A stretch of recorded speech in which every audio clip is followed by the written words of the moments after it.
That Monday morning staff meeting. I'll never forget the feeling of watching someone steal my life right in front of 15 people. Rebecca sat there glowing, soaking up applause for work she never did, while I disappeared into thin air. My hands were shaking under that conference table. I wanted to scream, to stand up and tell everyone the truth, but the words just died in my throat. Rebecca Martinez, my colleague, my friend, the woman I'd trusted enough to sacrifice 4 nights of sleep for, who'd promised to share the recognition, who'd looked me in the eye and lied so smoothly, it made my skin crawl. She took credit for every single overnight shift I worked, every hour I'd covered while her daughter was supposedly sick, and she did it with this fake modesty that made me want to throw up. When I tried to speak up, to tell Mr. Thompson what really happened, she made me sound crazy, like I was confused, like I was having some kind of breakdown. The way she looked at me, it was cold, calculated, like she'd been planning this betrayal from the very first phone call.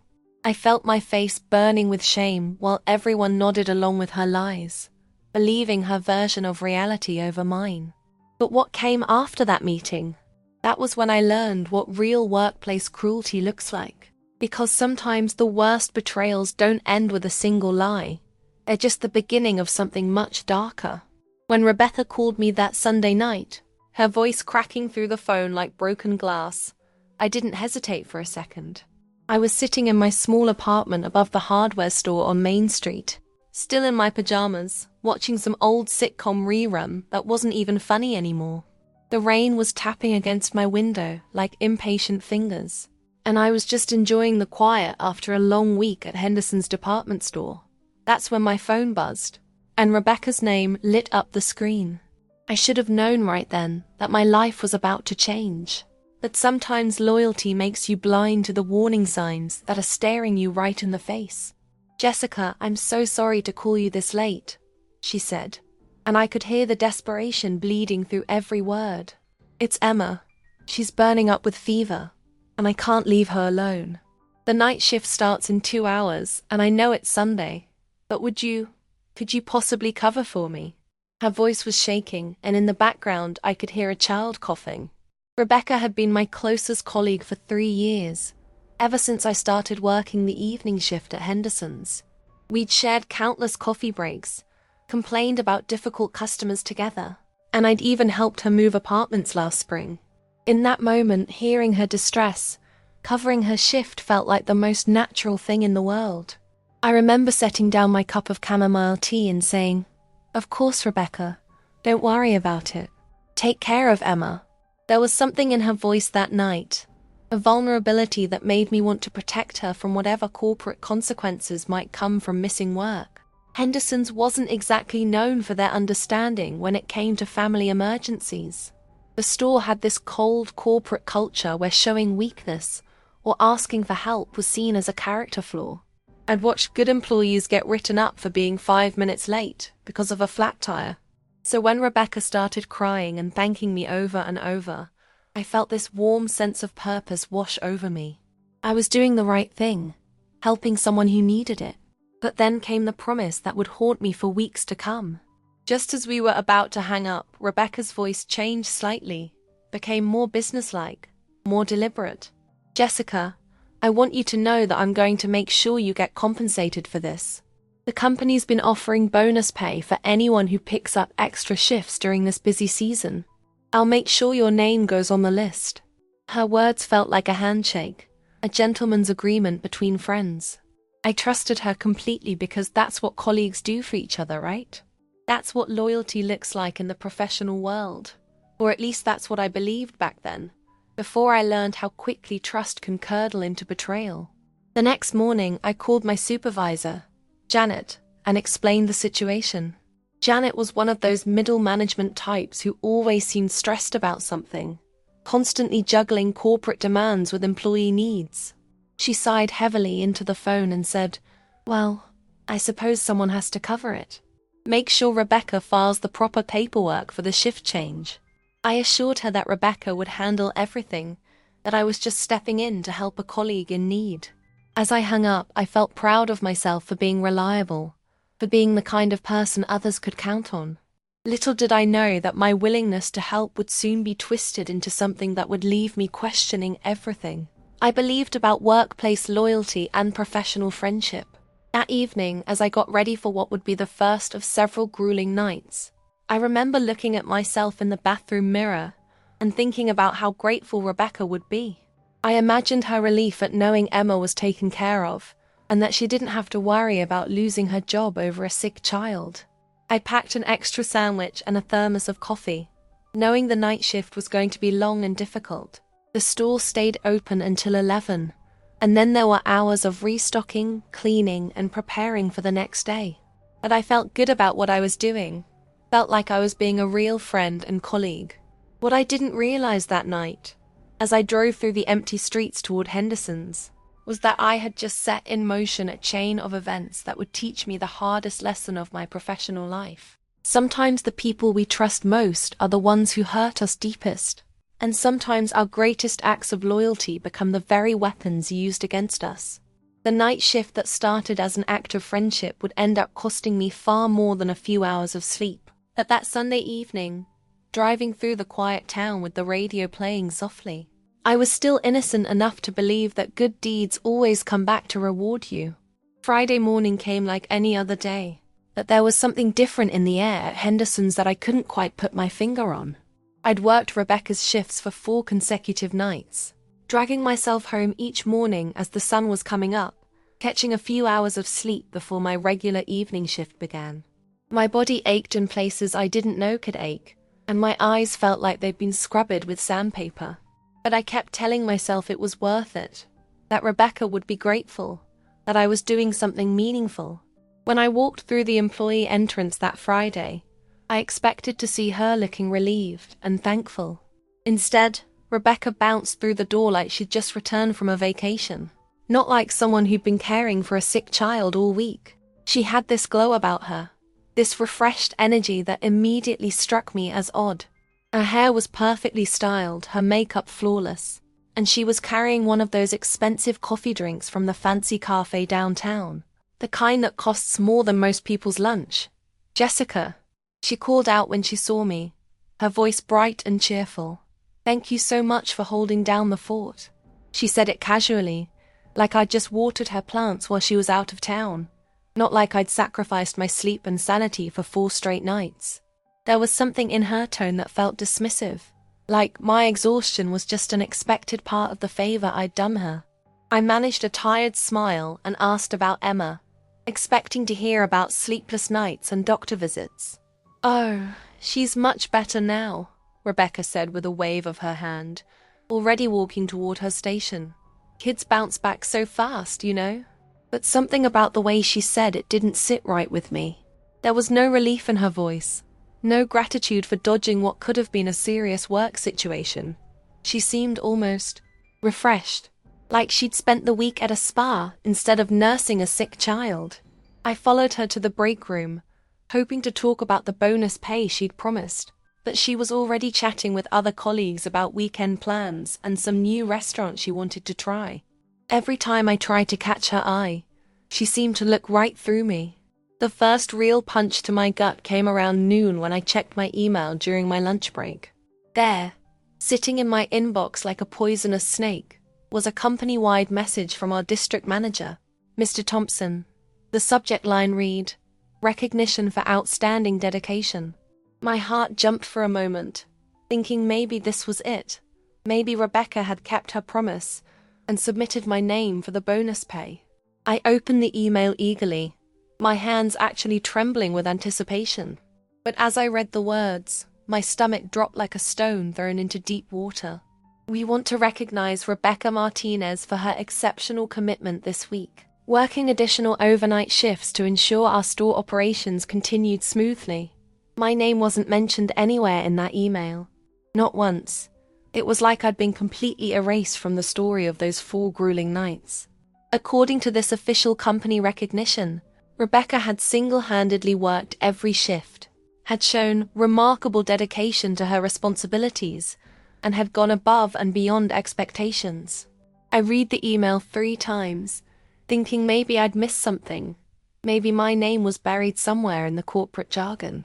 But no matter how many times I read it, the truth remained stark and undeniable. Rebecca had taken full credit for work I had done. She had let the entire company believe she'd worked those nights herself, collecting praise and recognition that rightfully belonged to me. The betrayal hit me like a physical blow. I sat there in the employee break room, surrounded by the familiar sounds of microwaves beeping and vending machines humming, feeling completely invisible. Other employees walked by, some of them stopping to congratulate me on how well I'd supported Rebecca during her challenging week. They had no idea that their praise was just salt in an already gaping wound. I wanted to scream, to show them the email, to explain what had really happened. But something inside me couldn't find the words. Maybe it was shock. Maybe it was the kind of deep disappointment that steals your voice. I just sat there, staring at my phone screen, wondering how someone I'd trusted could lie so effortlessly. When I finally gathered the courage to approach Rebecca about the email, she was standing by the customer service counter, laughing with 2 other employees about something I couldn't hear. I waited for a lull in their conversation before saying, "Rebecca, can I talk to you for a minute?" She turned to me with that same bright smile, but there was something cold behind her eyes now, something calculating. "What's up, Jessica?" she asked, and I could hear the others still listening. I mentioned the email, asked about the bonus pay she'd promised, tried to keep my voice calm and professional. But Rebecca's expression shifted so quickly it made my head spin. "Oh, Jessica," she said, her voice taking on this patronizing tone that made my skin crawl. "I think there might be some confusion here. The company only recognizes the employee who officially worked the shifts. Since they were my scheduled shifts, the recognition goes to me. But don't worry, your help didn't go unnoticed." She said it like she was explaining something obvious to a child, like I was being unreasonable for expecting what she'd explicitly promised me. The other employees were still listening, and I could feel their eyes on me, watching this humiliating exchange unfold. In that moment, standing there in front of people I'd worked with for years, I realized that Rebecca hadn't just broken a promise. She had deliberately deceived me from the very beginning. Monday morning's staff meeting was something I'd been dreading all weekend, though I couldn't have explained why at the time. Maybe it was intuition, or maybe it was just the sick feeling that had been growing in my stomach since Friday's conversation with Rebecca.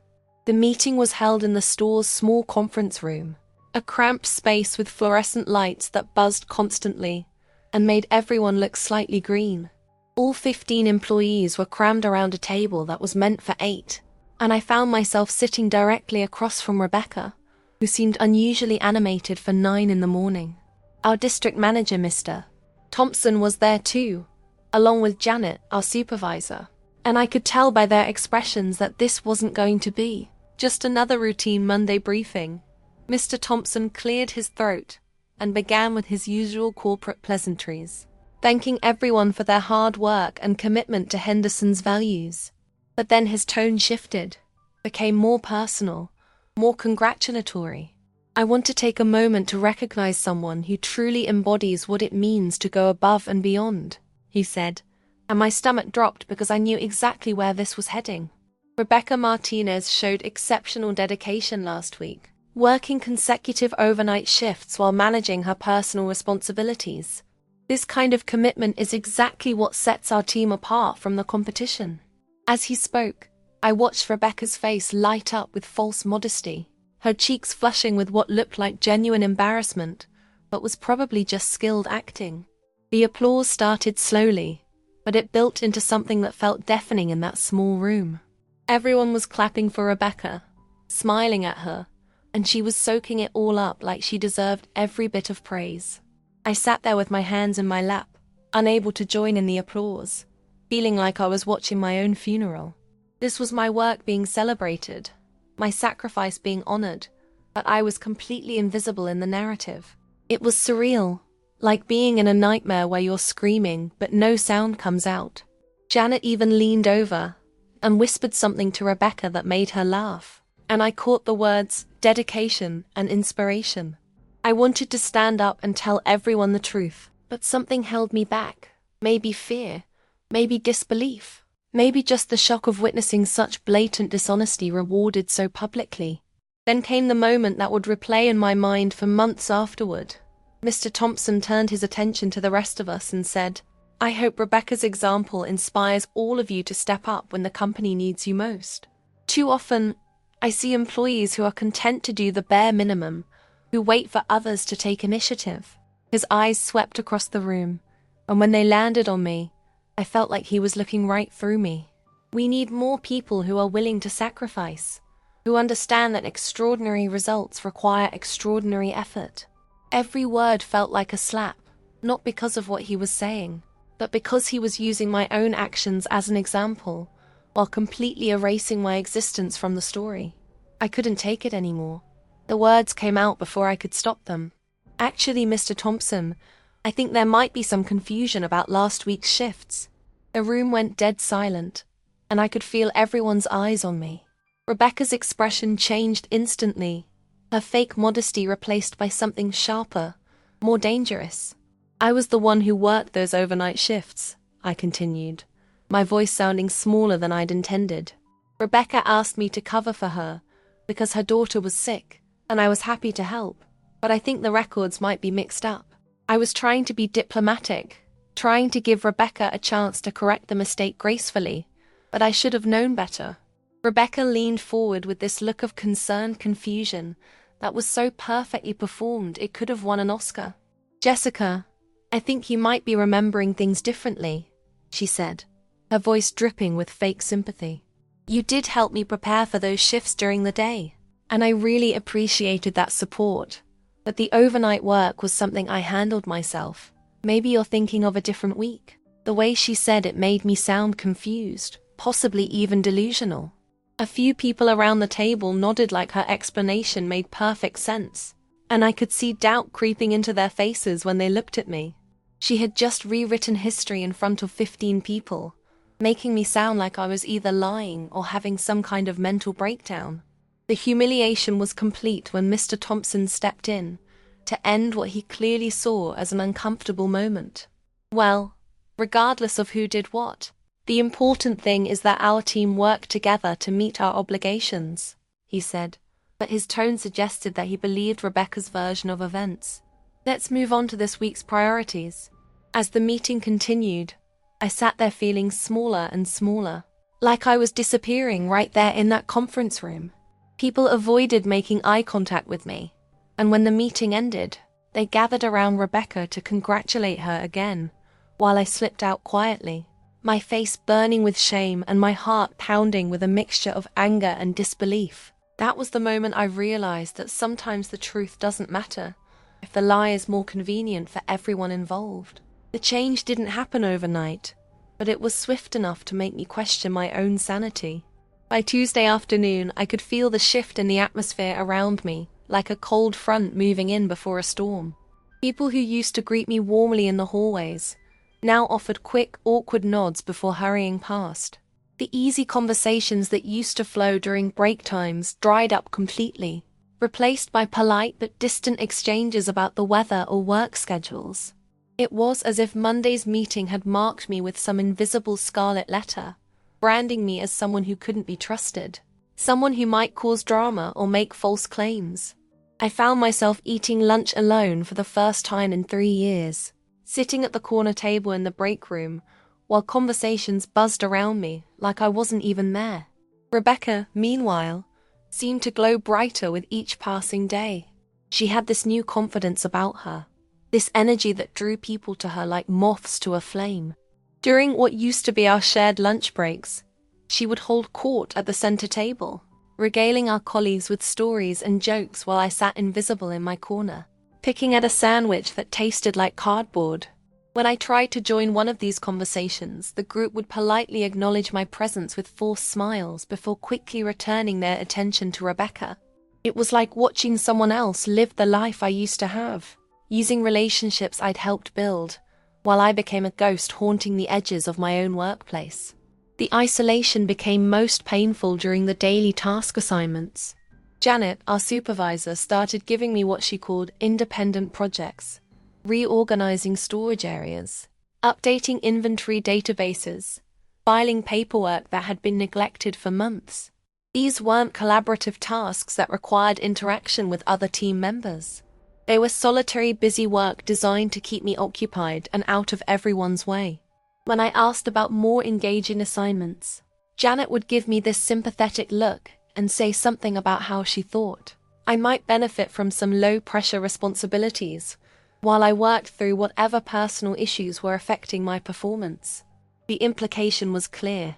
I was being treated like someone having a breakdown. The group text messages stopped coming around Wednesday. Our department had this informal chat where people shared updates about schedule changes, funny customer stories, and general workplace gossip. I'd been part of that group for 2 years, contributing regularly and feeling connected to my colleagues even when we weren't physically together. But suddenly my phone stopped buzzing with notifications. And when I checked the group, I discovered I was no longer a member. When I asked Rebecca about it, she acted surprised and said she'd look into it, but the messages never resumed. Later, I overheard 2 colleagues discussing something that had obviously been shared in the group, and when they realized I was listening, they awkwardly changed the subject. By Thursday, even my work assignments started changing in ways that felt deliberately punitive. Tasks that used to be shared among team members were now exclusively mine, and they were always the least desirable ones. Dealing with difficult customers, cleaning up messes other people made, handling returns and complaints that nobody else wanted to touch. When I mentioned this pattern to Janet, she frowned and made a note in her little supervisor notebook, but nothing changed. If anything, the isolation became more pronounced. I started to feel like I was being systematically pushed out, not through any official disciplinary action, but through a gradual erosion of my place in the workplace community. The breaking point came on Friday when I walked into the break room and found a small celebration in progress. Someone had brought in cupcakes, and there was laughter and the kind of easy camaraderie that I remembered being part of just a week earlier. When I asked what the occasion was, the room went quiet for a moment before someone mumbled something about celebrating team achievements. Rebecca was at the center of it all, of course, basking in attention and praise while I stood there holding my sad packed lunch, feeling like an intruder at my own workplace. Nobody offered me a cupcake, nobody tried to include me in the conversation, and when I sat down at my usual corner table, the celebration seemed to deflate slightly, like my presence had sucked some of the joy out of the room. That evening, as I drove home through the familiar streets of our small town, I caught myself crying for the first time since this whole nightmare began. Not angry tears or frustrated tears, but the deep, exhausted sobs of someone who has lost something precious and doesn't know how to get it back. I had been effectively erased from my own workplace, transformed from a valued team member into a pariah, whose very presence made people uncomfortable. The worst part wasn't even the isolation itself. It was the realization that all those relationships I thought were genuine had been so fragile that one moment of controversy could shatter them completely. I pulled into my driveway and sat in my car for 20 minutes, trying to understand how helping a colleague in need had somehow made me the villain in everyone else's story. The conversation with my 8-year-old son Tyler that Saturday morning was what finally crystallized everything for me. We were sitting at our small kitchen table, sharing pancakes and orange juice while morning cartoons played softly in the background. Tyler had always been perceptive beyond his years, and he'd noticed that I hadn't been myself lately. "Mum, why do you look sad all the time now?" he asked, syrup dripping from his fork as he studied my face with those serious brown eyes that reminded me so much of his father. I tried to brush off his concern with some generic adult response about work being stressful, but Tyler wasn't buying it. "Is someone being mean to you at work?" he pressed, and the simple directness of his question hit me like a physical blow. How do you explain workplace betrayal to a child? How do you tell your son that sometimes adults can be crueler than any playground bully?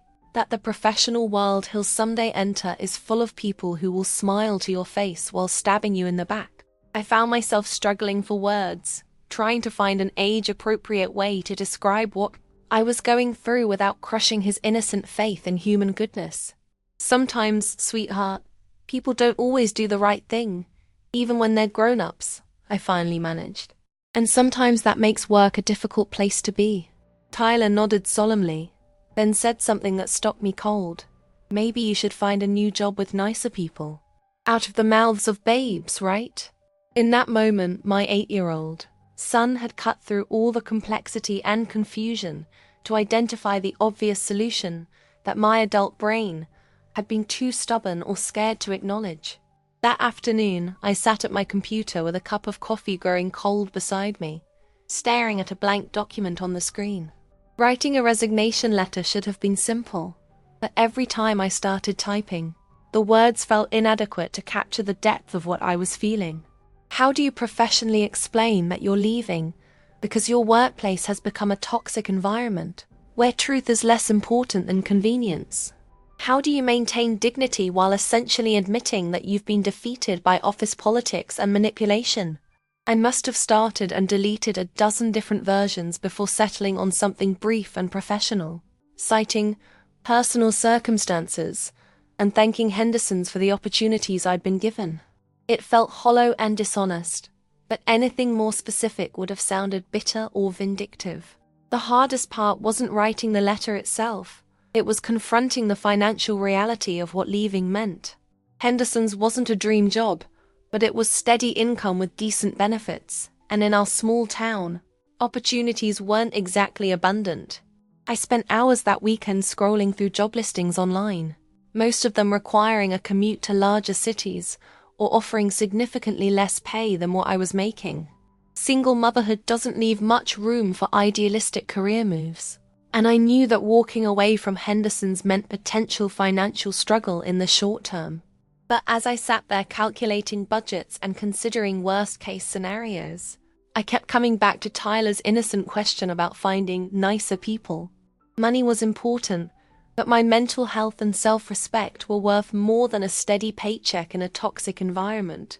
Monday morning arrived grey and drizzly, matching my mood perfectly as I drove to Henderson's for what I'd decided would be one of my last days. I had the resignation letter folded in my purse, but I hadn't yet decided when or how to deliver it. Part of me hoped that somehow the weekend had reset everything, that I'd walk in and find my colleagues ready to welcome me back into the fold. At the moment I stepped through the employee entrance, I knew nothing had changed. The same polite but distant greetings, the same subtle exclusion from conversations, the same feeling of being an unwelcome presence in my own workplace. During my lunch break, I sat in my car and read the resignation letter one more time, my hands shaking slightly as I realized this was really happening. The moment of truth came Tuesday afternoon when Janet called me into her office for what she described as a performance review. The small, cluttered space felt more like an interrogation room than a supervisor's office, with its fluorescent lighting and uncomfortable chairs. Janet had a folder on her desk that I assumed contained documentation of my supposed performance issues, and her expression was serious but not unkind. "Jessica, I want to talk to you about some concerns that have been brought to my attention," she began, and I could tell she was trying to be diplomatic. "There have been reports about your attitude lately, and some colleagues have expressed concern about workplace harmony." She went on to describe a pattern of behavior that bore no resemblance to my actual conduct. Apparently, I was seen as disruptive, unreliable, and possibly struggling with personal issues that were affecting my work. Sitting there listening to Janet recite this fictional version of my character, I felt a strange sense of calm wash over me. This wasn't really about my performance or my attitude.